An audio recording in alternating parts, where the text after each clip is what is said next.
하나님의 말씀 열왕기하 25장 8절에서 마지막 30절까지 말씀입니다. 유다의 마지막 왕 시드기야 11년 4월 9일에 유다가 멸망했다라고 하는 것을 우리 지난 시간까지 말씀을 읽었습니다. 그때가 주전 586년, 예루살렘을 1년 반 동안 느부갓네살 군대가 포위하고 있었죠.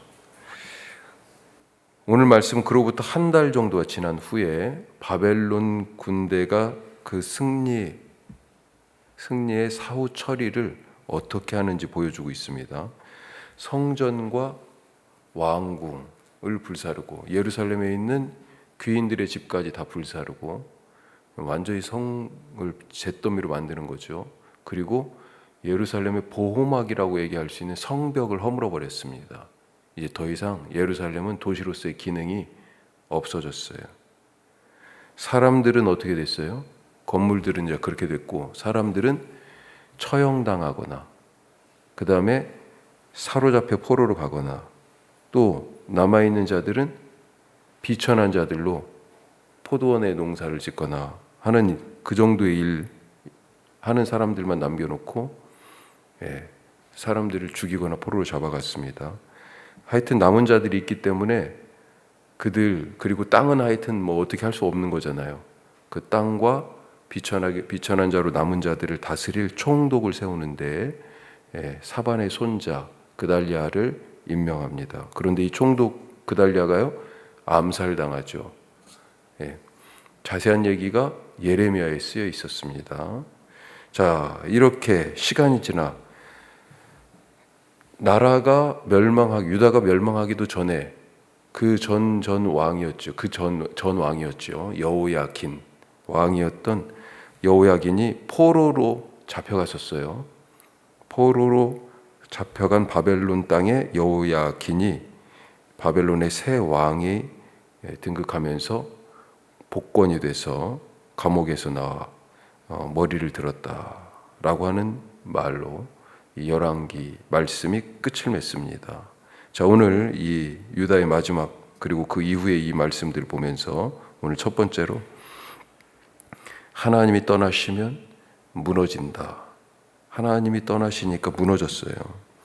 바벨론 왕 느부갓네살은 예루살렘을 함락시키고 왕을 사로잡은 한 달 후에 군대를 다시 보내가지고 이 점령지에 대한 조치를 취하는데, 이들이 예루살렘에 와가지고 맨 처음 한 일이 뭐라고 아까 돼 있습니까? 건물들 다 우선은 부시는데 그 처음 타겟이 성전이었어요. 성전을 불태웁니다. 그리고 성전의 모든 것들을 다 이제 확실하게 약탈하기 시작해요. 그 대표적인 것이 두 놋기둥 얘기가 나오죠. 두 놋기둥. 야긴과 보아스라고 성전에 세워진 기둥 이름이 그렇게 돼 있어요. 그걸 놋으로 감쌌는데 장장 높이가 9규빗이라고 돼 있습니다. 18규빗, 18규빗인데 그러니까 9m 정도 된다. 지금 우리 보통 이 상가들 같은 경우 건물의 층고가 한 3m 정도 되거든요. 그걸 따지면 3층 정도 높이의 기둥이에요. 그걸 놋으로 싸고 있었고 위에 1.5규빗 정도, 3규빗 정도가 놋머리였어요. 그러니까 기둥 위에 이렇게 장식처럼 해가지고 기둥 머리를 만들었는데 그게 1.5m, 전체 9m 중에, 자, 그런 위용 있는 성전을 딱 떠받치던 이 기둥, 이 놋을 다 벗겨버렸습니다. 그리고 수많은 그릇들과 기구들, 성전에서 예배할 때 쓰이는 금, 은, 놋으로 만든 이 모든 것들을 다 싹 쓸어갔어요. 나중에 에스라서에 보면 1장에 귀환할 때 바벨론이 그걸 갖다가 자기들 창고에 다 넣어놨나 봐요. 그걸 다 줘라. 그래가지고 받아온 게요, 금은 그릇만 5,400개라고 나옵니다. 엄청나게 가져갔죠. 자, 모든 기물들을 그렇게 약탈하고 나서 성전을 불태워버립니다. 누가 만든 거였어요? 얼마나 된 겁니까? 솔로몬 11년, 약 957년 이때 만들어진 거예요. 그런데 586년에 이 성전이 완전히 불태워졌어요. 370년 정도 서 있었던 겁니다. 자, 왜 무너졌습니까? 이 성전이. 이런 비참한 꼴을 왜 당했어요? 하나님의 성읍이라고 불려졌던 예루살렘, 시온이라고까지 그래서 불려졌죠. 왜 성벽이 다 헐리고 폐허가 됐습니까? 신앙이 무너졌기 때문이죠. 자, 이런 점에서 애써 세운다, 애써 세운 것이 무너진다라고 하는 것이 나쁜 일일까? 성전이 무너졌다, 정말 가슴 찢어지는 일이죠. 그런데 무너진다라고 하는 것, 이것이 꼭 나쁜 일일까? 우리가 질문 한번 해볼 수 있지 않을까요? 꼭 나쁘고 슬프기만 한 것입니까, 이게? 무너질 것은 무너져야 된다. 그렇죠? 창세기에 보면 사람들은 홍수 이후에 사람들이 언젠가부터 함께 구호를 맞춰서 열심히 그냥 일을 해요. 보면 정말 열심히 사는 것 같은 거예요. 무슨 구호를 외칩니까? 하늘까지 닿아보자. 흩어짐을 면하자. 홍수에서 자기들이 목숨 다 잃었잖아요. 그래서 살 요량으로 아주 든든한 도시, 성읍을 만들고 또 다시 물에 잠기지 않을 하늘까지 닿을 어떤 물이 와도 살아남을 그런 탑을 쌓은 걸까요? 그렇게 외쳤습니다. 하늘까지 닿아보자. 흩어짐을 면하자. 그렇게 도시를 건설하고 바벨탑을 쌓았어요. 이 탑과 도시가 계속 있어야 됩니까? 절대로 아니죠. 하나님은 이 교만의 바벨탑을 무너뜨리시고 흩어짐을 면하자 그랬는데 사람들은 흩으셨습니다. 언어도 흩으셨고 사람들도 흩으셨어요. 유다의 멸망, 예루살렘의 최후, 그 비참함, 죽임을 당하거나 쇠사슬에 묶여가지고 끌려가는 왕과 백성들, 정말 슬픈 일입니다. 하지만 그것은 다른 의미의, 그들은 지금까지 다른 의미의 바벨탑을 쌓고 있었던 거예요. 무너져야 되죠. 여호와 하나님의 이름을 주시는 이 성전에 뭐가 있습니까? 이방 신들의 제단과 1월 성신을 섬기는 제단이 있었잖아요. 이방 신상들이 버젓이 성전 안에 서 있지 않았습니까? 그들을 위한 제사가 드려지고 있었어요. 누가 했겠어요? 하나님께 제사드리라고 예배드리라고 세워졌던 제사장들이 그런 일을 했을 거 아니에요. 하나님께 예배드리기 위하여 만들어졌던 그릇들을 가지고 그런 일을 했을 거 아니에요. 성전이 성전으로서의 존재 가치를 잃어버렸습니다. 에스겔서에서는 그래서 하나님이 성전에서 떠나시는 장면이 있어요. 더 이상 이 성전은 하나님의 집이 아닙니다. 무너져야 되죠. 그러니까 우상들과 같이 하나님은 그 집에 같이 계실 수가 없었어요. 그들에게 예배하는 것을 당신의 집에서 당신의 백성이 이방신을 섬기고 예배하는 것을 참아 보실 수 없었어요. 그동안 하나님이 이를 악다물고 얼마나 참고 참으시며 견디고 기다리셨겠어요. 신앙을 잃어버리고 여호와 하나님에 대한 신앙을 잃어버리고 자기 복받자고 자기 만족의 예배를 드리며 우상 섬기고 하나님을 떠난 자들, 그들을 보면서 마음이 어떠셨겠어요? 계속해서 기다리고 참으시면서 선지자들 보내셨잖아요. 돌아오라고. 하지만 돌아오지 않았습니다. 그리고 이제 하나님이 그들을 떠나셨어요. 하나님이 떠나시니 이 건물은 더 이상 성전이 아닙니다. 거기에서 일하던 대제사장, 부제사장, 오늘 말씀해 보니까 어떻게 됐습니까? 시드기야가 붙잡힐 때 이 대제사장이랑은 그래도 어떻게 용케 안 잡히고 있었지만 한 달 후에 지금 와가지고 어떻게 됐어요? 붙잡혀가지고 바벨론 왕에게로 끌려가서 포로로 잡혀간 것도 아니에요. 거기서 죽임을 당했습니다.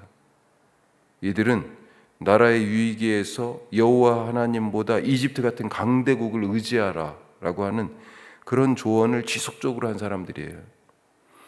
직무를 수행하지 않은 제사장 무슨 소용이 있어요?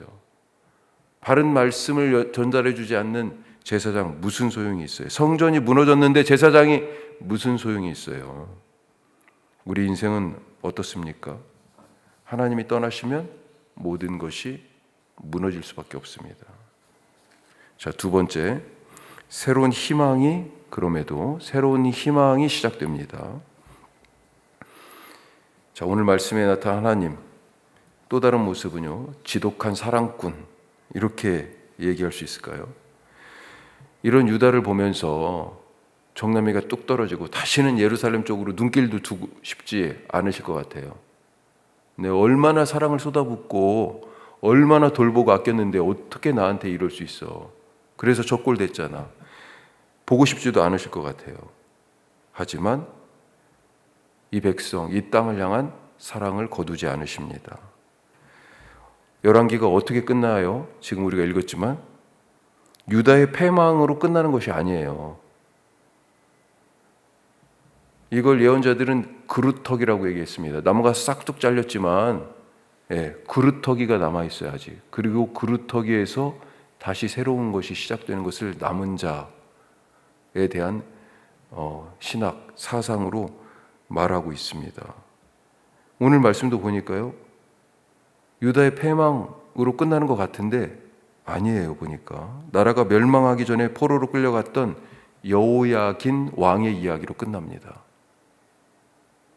요시야 왕 이후에 왕이 넷이었습니다. 여호아하스, 여호야김, 그리고 여호야긴, 마지막에 시드기야.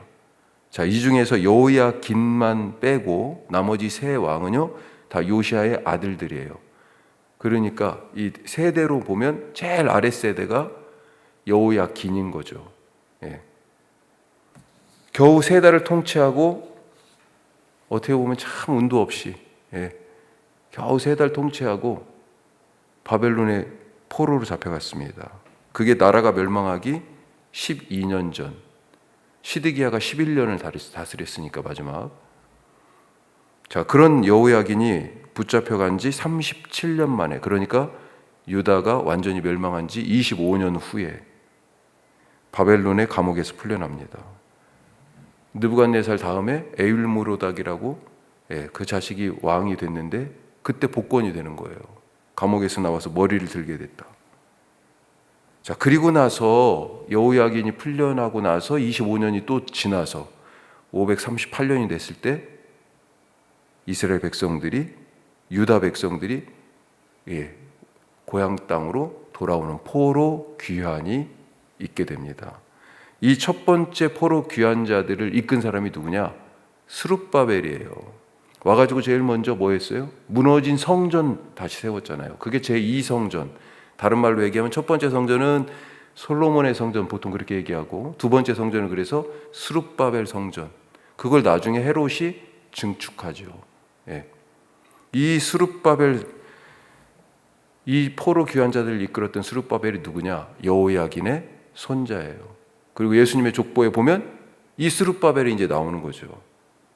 이 스룹바벨, 여호야긴 스룹바벨을 통하여서 예수님의 계보가 이어지고 있습니다. 학자들의 상당수는 열왕기뿐만 아니라 구약의 창세기 등의 상당수의 구약 성경이 언제 쓰였을까에 대하여서 그 저작 연대를 바벨론의 포로기로 봅니다.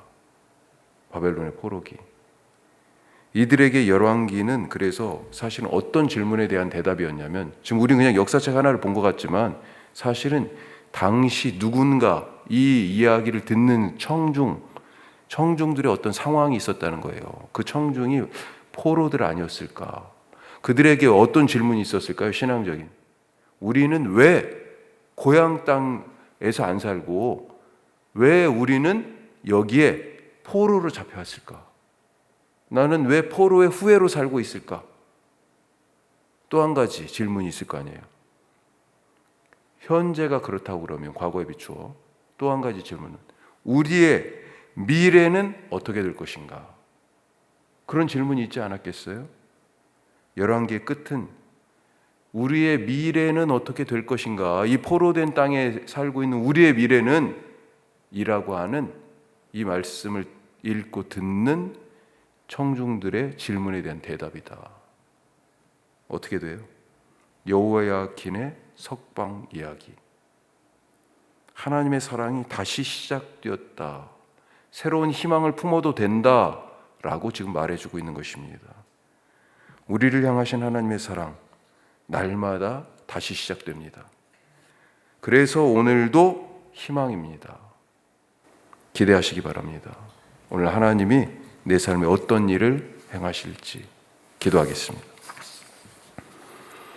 우리 크게 두 가지 말씀 나눴습니다. 정말 비참하죠. 사람들이 짐승처럼 취급당했어요. 예루살렘이 무너지고 성전과 왕궁과 성벽이 헐리고 불살라지고 사람들이 죽임을 당했습니다. 하나님이 떠나시니까요 무너지는 거예요. 주님, 우리와 영원히 함께하옵소서. 내가 주님과 늘 함께하기 원합니다. 또 새로운 희망이 그 속에서도 시작되더라. 왜요? 하나님이 그렇게 계획하시거든요. 그래서 오늘이 희망입니다. 여호야긴 왕의 석방, 열왕기 말씀은 그걸로 끝나요. 왜요? 포로로 잡혀갔던 자들이 질문하잖아요. 우리의 미래는? 아무도 모르죠. 그 두려움과 염려, 그것을 넘어선 희망의 말씀, 그 말씀이 우리에게 있음을 오늘도 우리가 잊지 마시기 바랍니다. 더불어서 우리 교회 비전을 위해서 사람이 교회되는 일이 이 혁신도시와 이 도시 그리고 지금 이 시대와 이 땅 가운데 전해지게 하는 복음의 씨앗 같은 교회 되게 하여 주옵소서. 우리 기도해 주시기 바라고, 우리 이소미 권사님 어머님 임병숙 권사님 지금 암이 많이 전이되셨고 병원에서는 또 호스피스 병동까지도 의사들이 얘기하기도 하는데 하나님 은혜 주시기를 원합니다. 통증 없게 하여 주옵소서. 이 시간들을 잘 견디게 하옵소서. 우리 어르신들과 우리 임병숙 권사님 말씀 놓고 같이 함께 기도하겠습니다.